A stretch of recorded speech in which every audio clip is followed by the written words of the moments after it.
Hey guys, making a quick video here before the server shut down on a Tuesday. There's other videos out there about consumables for Naxx for different classes and whatnot, but I wanted to just go over what I take on a typical Naxx run. Obviously, it's gonna vary depending on if your guild is progressing on certain bosses like Saffron. You might have to bring more frost pots than what I take. So I have this week aura, which is basically a shopping list or a checklist of what I need to bring for every raid. So I kind of have it split between Naxx down here at the bottom, Encourage, which is AQ40, Onyxia, MCBWL combined here, and then just general raid. And the general raid is basically what do I need for all of these. So if you look at here, like Drake Fire Amulet, that's for Ani. Quintessence is for MC. Hourglass Sand is for the BWL. Onyxia Skull Cloak is for BWL. Um, I this is just how I organized it, and this is a week order that I have, and I'll probably put a link in the description for it. You can find this pretty easily out there if you just search for. I think it's called like Raid Consume Week or something like that. Um, but for Naxx, this is what I take, and I tank. Right now, I'm tanking about half of the bosses in Naxx, but I come prepared to tank all of them. So I also tank Malgrain on Four Horsemen. So with Malgrain, you're going to need Dark Iron Helm and Dark Iron Leggings with fire resist. But as far as consumables go, I bring at least 5 frost protection potions. I wear a lot of frost resist gear on Saffron, so I don't normally chain chug frost protection potions on him or her. I don't know which Saffron is actually. Because I save my frost protection potion for an emergency. Because frost damage is going out consistently on that fight. So if you chug a frost protection potion, it's going to get burned up pretty quickly. So I'll wait till I get to about 50% health, and then I'll use one. On KT, on Kel'Thuzad, I will pre-pot one before we do the pull. So that way I have Stone Shield up, and then I will use a Stone Shield if I'm tanking KT. If I'm not tanking KT, there's always a chance you're going to be tanking. Depends on who gets MC'd. The main tank always gets MC'd, but sometimes the other off tanks will get MC'd as well. So I will bring at least 5 every run, and this is assuming you're not, like I said, you're not progressing. You're not wiping, 2 or 3 times on every boss. Excuse me, on every boss. Frozen Rune, I bring 1 Frozen Rune for Four Horsemen, and the reason I do that is because I use a Shadow Pot on Four Horsemen as well. So the Frozen Rune absorbs fire damage. So if you're tanking Mulgrain, absorbing fire damage from his Righteous Fire ability is very handy. So, and this doesn't share a cooldown with a pot. So if I take a Shadow Protection Potion, I can immediately use a Frozen Rune, and I'm ready for the pull, or I'm pretty close to ready. The way that we do Four Horsemen is not standard. We don't put them in 4 corners. We put them in 3 corners. So we stack Mulgrain and Thane together. And what I'll do is I'll try to pre-pot a Shadow Protection Potion as early as I can. We usually wait about a minute before we do our pull. I will pop a Frozen Rune, and then while we are tanking Mulgrain and Thane together, after the 4th mark goes out, I'll do another Shadow Protection Potion. So that's why I don't really. If you're wondering why I don't have fire protection potions in here, it's because I don't use them in Naxx. I do use them in. That's why they're up here in the general raid also. So I do take 3 just for MC if you want to blow on Rag. For the most part, when you're tanking, you're going to want to have your Stone Shield up. So you can pre-pot protection potions and get your Stone Shield back up, but you want to have Stone Shield up. Icebane Helmet, that's just to remind me to bring my Frost Gear. Juju Chill, I normally don't farm these. I probably should. They do help out. A stack of 10 is probably too many. You probably need maybe like 3 or 4. Nat Peggle's Broken Reel, which is not really a consumable, but it's for Four Horsemen. Spirit of Zanza, you want to make sure you have 1 on you, or chug 1 and then go get another one, and then get summoned to Naxx. It gives you the 50 stam Where is Spirit of Zanza? 50 stam and 50 spirit, so you don't really care about the spirit, but the 50 stam is nice. Stratholme Holy Water, because undead things in there are you can use Stratholme Holy Water on undead outside of undead strat. So you can go into Naxx and throw Holy Water on bosses, on trash packs, as long as they're undead. Swiftness of Zanza, that's in case you lose your buffs. If you lose your buffs and you lose the ZG buff, which includes movement speed bonus, you bring one of these and you can get movement speed up again. So coming up here to the top, this is for every raid, but this does include Naxx as well. I bring at least 10 sharpening stones of each kind. Usually I end up just bringing a stack of 20 just to be sure. Elixir of Superior Defense. This depends on whether or not you want to run Superior Defense. But I like running it as for trash, especially for bosses. Sometimes I let it fall off, but I bring at least a stack of 10. A stack of 10 of Mongoose. 2 Flask of the Titans.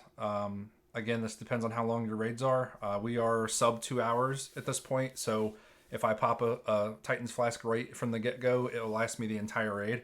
And if it falls off on KT, it's not the end of the world, because some guilds, including ours, will sometimes click off Flask of the Titans on KT because of Ice Block, or whatever it's called, Frost Blast, whatever.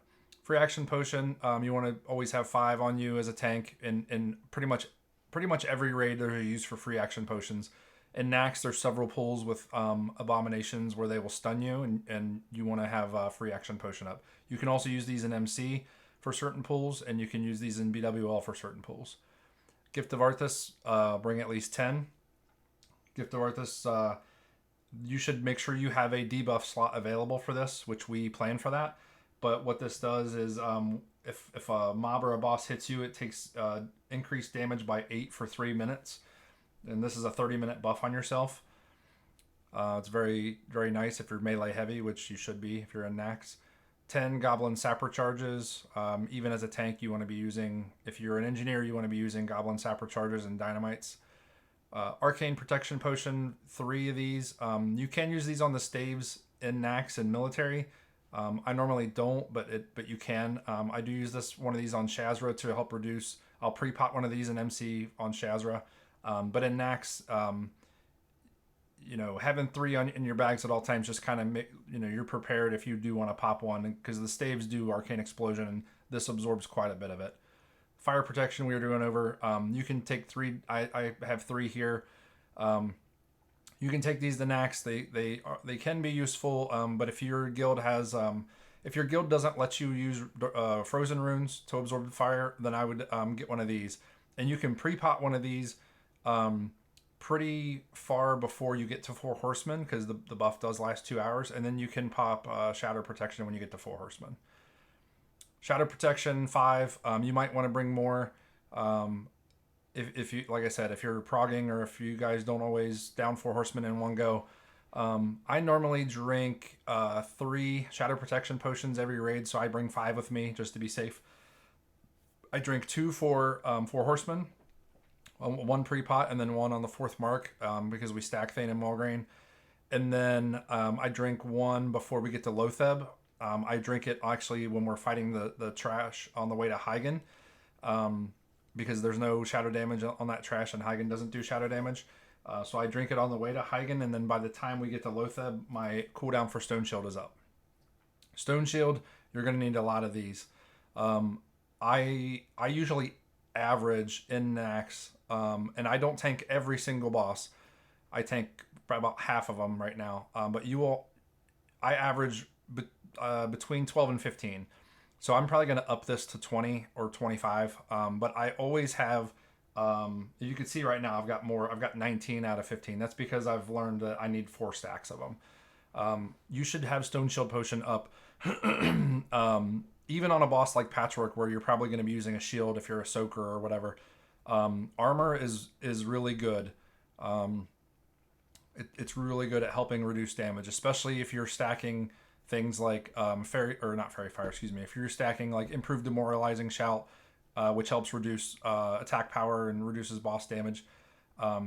Between attack power reduction, all the different ones that are out there, you can reduce the boss's damage by 20 or 30%. And right now in my threat gear, I'm only sitting at 52% reduction through armor. Stone Shield is 2,000 armor for 2 minutes. Yeah, 2,000 armor for 2 minutes. So that's adding another third of armor of what I have right now. It's pretty nice. It's almost like putting a shield on. I mean, I've got the Karaji Bulwark, and that's 3,000 armor, so it's not quite putting on a shield, but it's like putting on, kind of a crappier like AQ-20 shield.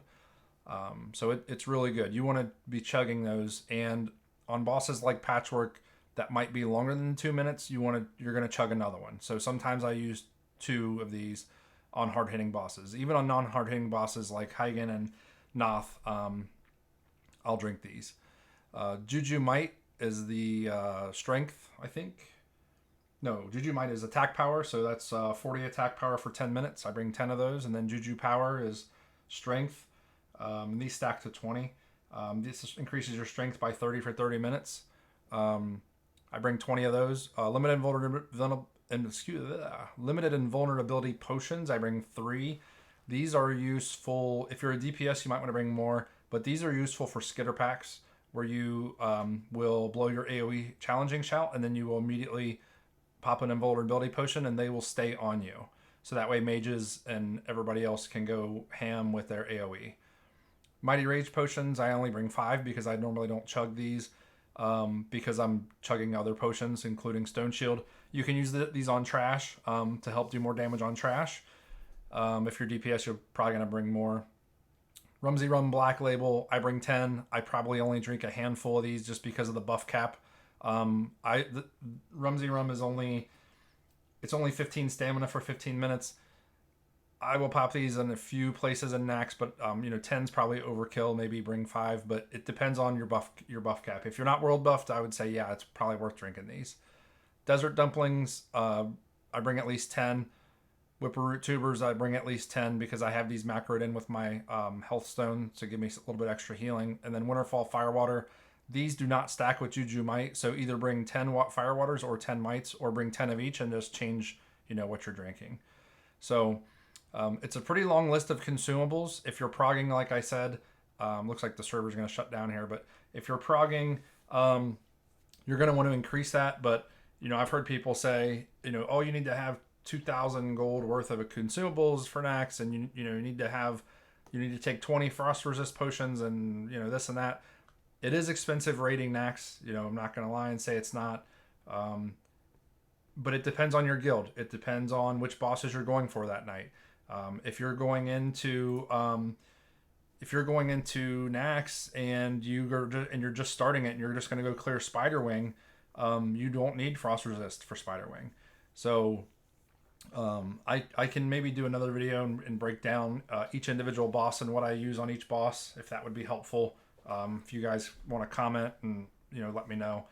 But I just wanted to get kind of a quick video out to show you guys what I use and on a normal Naxx run. And like I said, we might have one wipe here and there. If we lose our world buffs, especially, sometimes we have a bad pool of skitters and we get 2 skitter packs plus another pack, or we get 2 skitter packs and then a bunch of them resist the challenging shout, and then a couple mages die, or whatever the case. You start losing world buffs on trash. Bosses get harder and harder the weaker your raid gets. So there have been times that we've left to re-get world buffs, and I'll stop at the bank and grab more consumables because I normally don't bring, I'm not planning on wiping 3 or 4 times. So, the numbers I gave you might go up depending on how your raid handles Naxx. But, on a typical run, if you're going to run it in 2 hours or 3 hours or whatever, and you're not going to wipe a bunch, you're just taking it nice and easy, that list should be pretty good for you. So, all right, I'll see you guys in the next one.